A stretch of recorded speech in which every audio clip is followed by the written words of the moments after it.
जो ये मूर्ति है ये कितनी मीन्स विशाल मूर्ति है ना, इसकी मीन्स लंबाई कितनी है ये?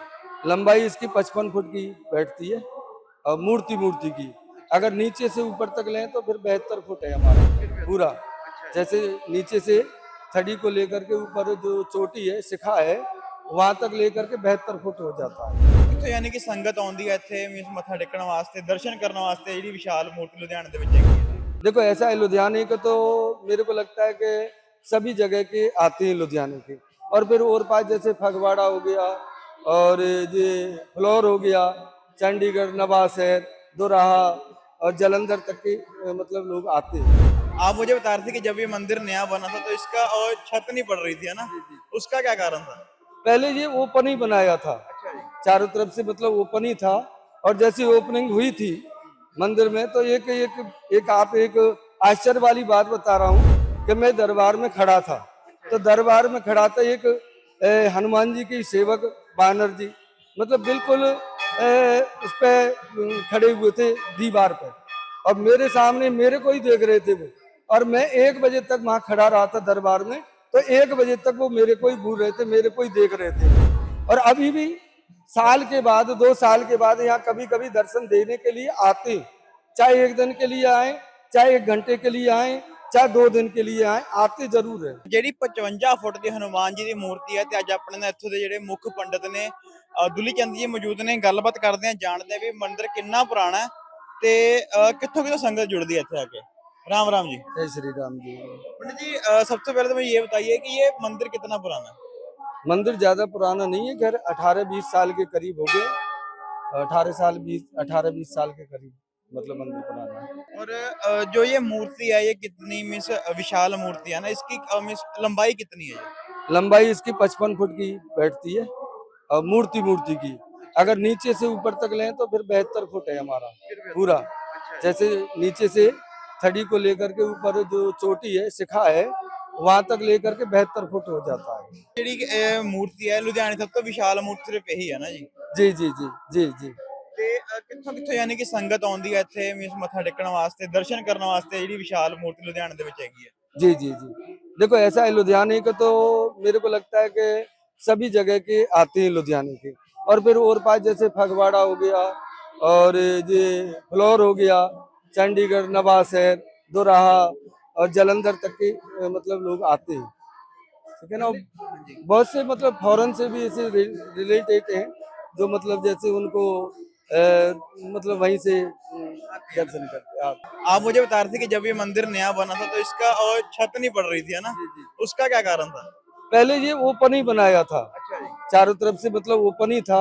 और जैसी ओपनिंग हुई थी मंदिर में तो एक आश्चर्य वाली बात बता रहा हूँ कि मैं दरबार में खड़ा था।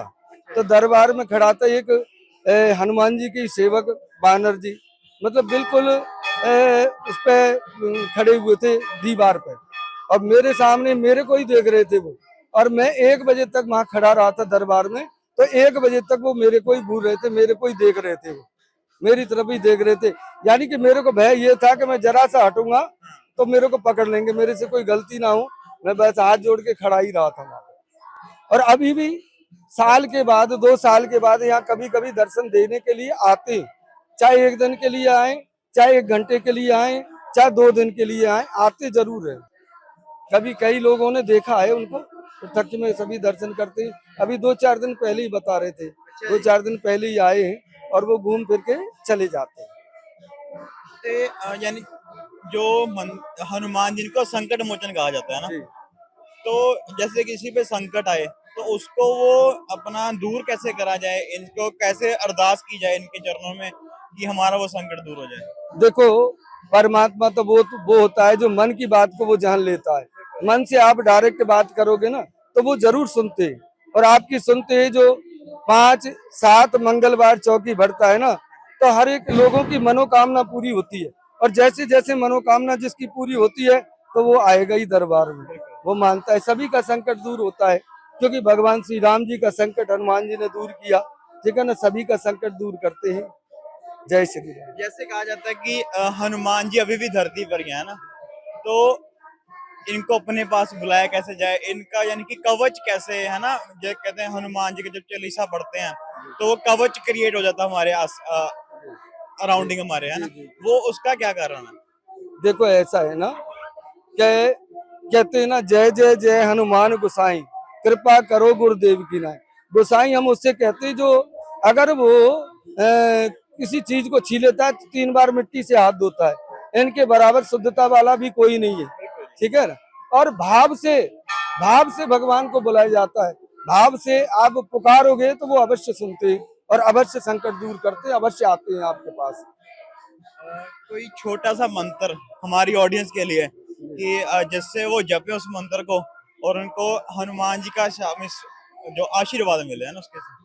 देखो सबसे पहले तो हनुमान चालीसा में पूरा एक एक मंत्र, एक एक चौपाई जो है ना, सब पूजनीय है और सभी सराहकार है। ठीक है ना। कहते हैं ना, जय निश्चय प्रेम प्रतीत थी, विनय करो सन्मान, तेहि के कारज सकल शुभ सिद्ध करो हनुमान। निश्चय प्रेम प्रतीत, यानी कि निश्चय अपने निश्चय मन में धारण करो और प्रेम से नित्य दिन भगवान हनुमान जी का आप स्मरण करोगे ना, तो प्रेम प्रतीत थे, विनय करो सम्मान, यानी कि हमारे दृढ़ विश्वास है और विनय के साथ।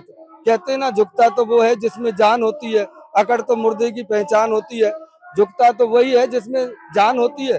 ठीक है ना। विनम्रता से विनय से भगवान को पुकारा जाए तो वो अवश्य पूरे करेंगे। आप यही मंत्र बोलो, निश्चय प्रेम प्रतीत थे, विनय करो सम्मान, तेहि के कारज सकल शुभ सिद्ध करो हनुमान। सभी सिद्ध करेंगे। जय श्री राम।